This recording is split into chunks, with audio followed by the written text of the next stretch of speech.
The First Pitch Podcast, your morning podcast from pitcherlist.com. My name is Nick Pollock. Today is May 7th. Happy Friday. And we are going to talk about baseball. Anthony Rendon is on the IL with a knee injury. Missed that one yesterday. I wanted to mention it today. While the Angels released Albert Pujols. Man, this is very, very weird. I feel like we need to know the whole story and everything, but it just... it's not justice. This guy deserves so much more. I mean, what a legend that was playing, and he deserved the full farewell tour and everything. And I don't know what exactly everything is going on, but it just doesn't feel right. He should not just be released in May. But there you have it. Pujols has been released by the Angels. Kike Hernandez has a right hamstring tightness injury, so hopefully he is playing soon. We don't really have a full timeline for that yet. George Springer will need longer than 10 days during his IL stint, so you might want to consider Randall Grichuk, who we'll talk about in a moment.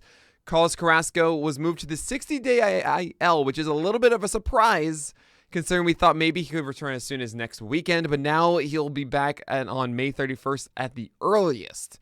So definitely keep that situation in mind. Byron Buxton has a hip strain. Monitor that. That could be a very bad injury, and of course, we never want to see that from Byron Buxton. Jared Kelenic is getting called up this month. That's the current report at some point this month. So if he's still on the wire, now might be the time that you want to stash him. Alex Kirilloff is out a little bit longer than the full 10-day IL with a wrist injury, but he doesn't believe it's going to be a thing for the entire season or a long-term thing, just a little bit longer than your 10-day IL. And lastly, Jacob deGrom could still start on Sunday if today's bullpen session goes well. Adam Howe has today's both hitting performances and reliever updates. And if you don't know Adam Howe, you should be listening to On the Wire. Comes out on this main Pitcher List, the Fantasy Baseball podcast feed every Sunday morning, going over all your fab moves with Kevin Hastings, TGFBI winner in 2020. But anyway, hitting performances from yesterday's games. Marcus Semien, 4 for 6, a double, a home run, and an RBI. Semien set the stage for the Toronto Bats early, leading off the game with a 101-mile-per-hour single. The hard-hit ball would eventually be outdone by his 105-mile-per-hour home run in the 7th inning, as Semien has now collected a hit in each of his last 6 games and 12 of his past 13. Though it may seem like a slow burn for Semien as he got used to his new uniform, he's actually hitting the ball harder with the highest average exit velocity and max exit velocity of his career. And his teammate Randall Grichuk had a good game as well with a home run. The hardest hit ball of the game went to Grichuk, who launched the ball nearly 110 miles per hour in the 3rd inning to start the Blue Jays' scoring frenzy that would continue the rest of the game. Also, always known as the guy who can hit the ball hard, Grichuk has continued the trend in 2021, maintaining a near 46% hard hit rate through his 119 plate appearances. Grichuk has chipped away at his strikeout issues over the years, seeing his K rate decrease each season since 2017 and currently spotting a sub 20% rate in 2021. With some preseason concerns about playing time out of the way, he should be a regular run in center field with George Springer on the shelf. And lastly, there's Mike Zunino, 2 for 4 with a home run yesterday. He continued what he does, hit the ball really hard or not at all. Zunino took 8 swings on the day, accounting for his 2 hits and 6 whiffs. Luckily, one of those swings resulted in a 412-foot solo home run in the 7th inning, marking the first run to be scored for the Rays. Despite these outbursts every now and then, Zunino only becomes an option in 2 catcher leagues as the recent catcher injuries build up across the league, and should continue to frustrate with his all-or-nothing approach as seen in his 35% strikeout rate and near 50% timeshare behind the plate in Tampa Bay.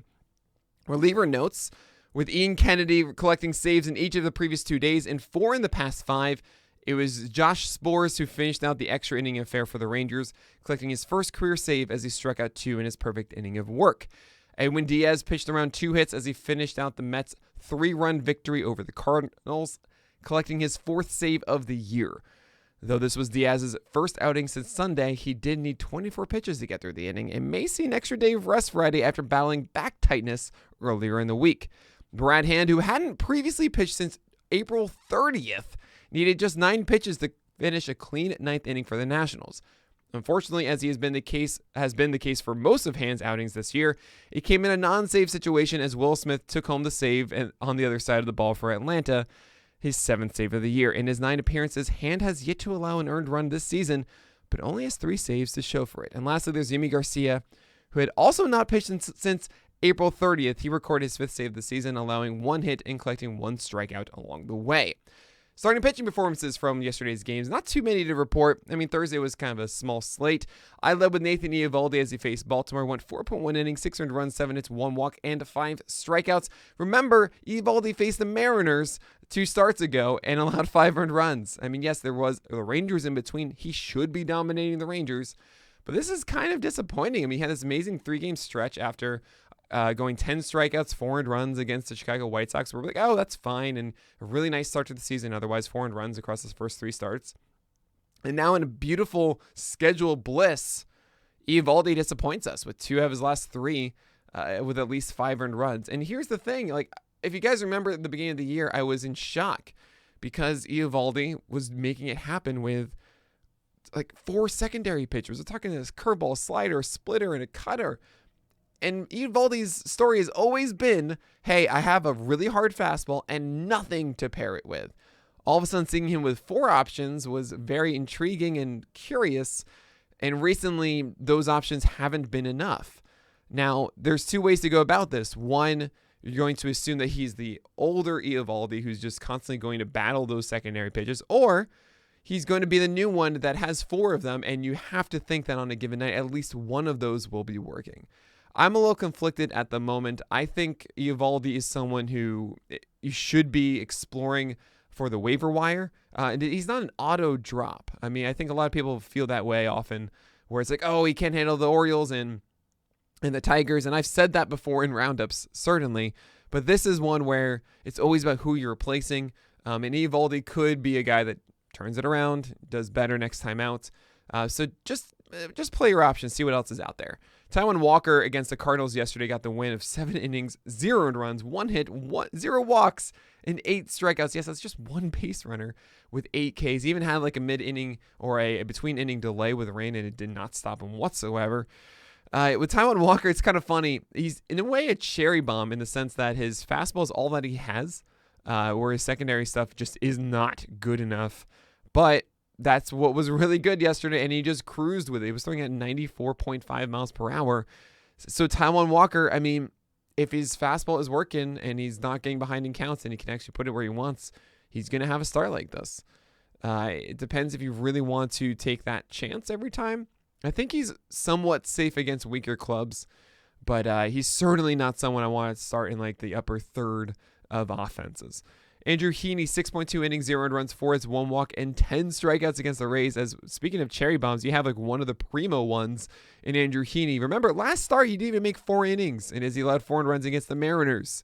So we just don't know what we're going to get from Andrew Heaney on a given night. But man, is it pretty when it works. I mean, when his fastball is being located in the upper third of the zone, keeping curveballs and changeups actually in the zone and below, you get stuff like this. It's really, really lovely and makes it's seduction.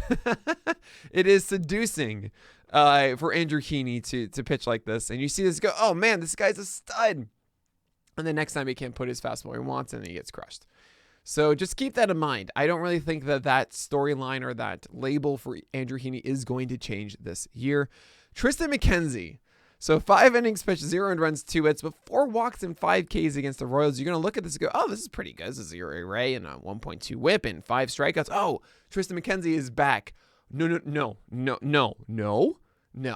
Don't feel that way, okay?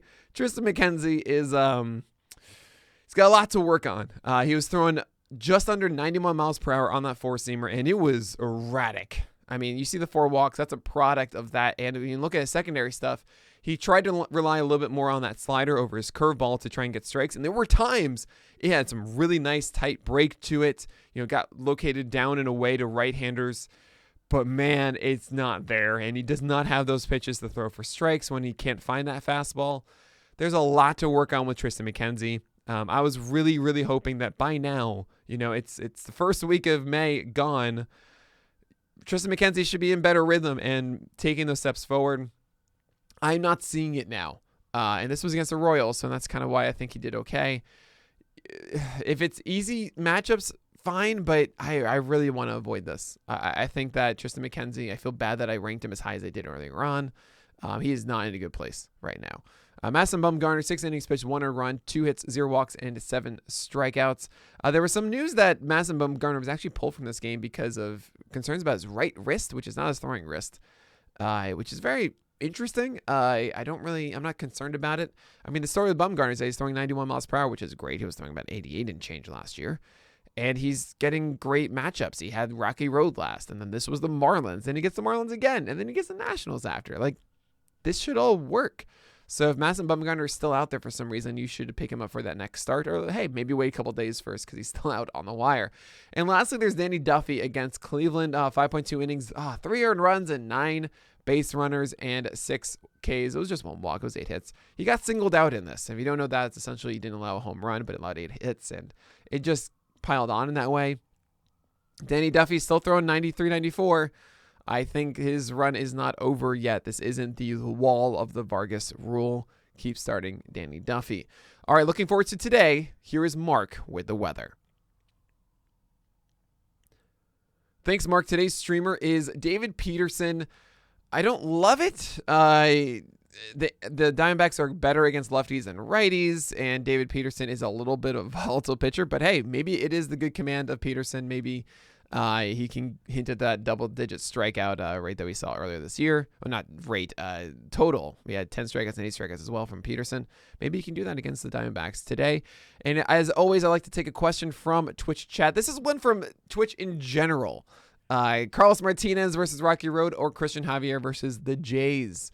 And what I would say is Christian Javier against the Jays. They don't have George Springer. I just trust Javier a little bit more as a pitcher. It is a really nice start with Carlos Martinez against Rocky Road. I mean, he will, you want to do that likely. But Carlos Martinez does have a much lower floor in general. And, Rocky Road is a very favorable thing to do, but it's not necessarily immunity. So I think I'm slightly favoring Christian Javier just because he is the better pitcher. But it's really close. I mean, this is the classic question of skills or matchups. And, I don't blame you either way if you want to go Carlos Martinez over Christian Javier. But that's going to do it for today. I've enjoyed this week of streaming. If you don't know, every Monday through Friday, 8:30 a.m. to 11 a.m., I'm on twitch.tv/pitchlist. That's Eastern time.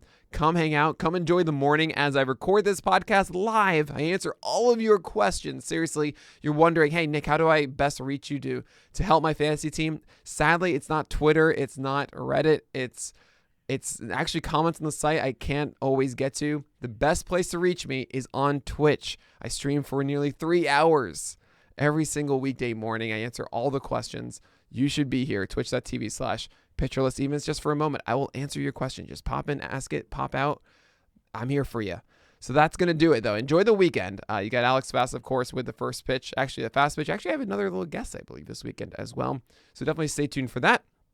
But that's going to do it. So my name is Nick Pollock, and that is everything you need to know.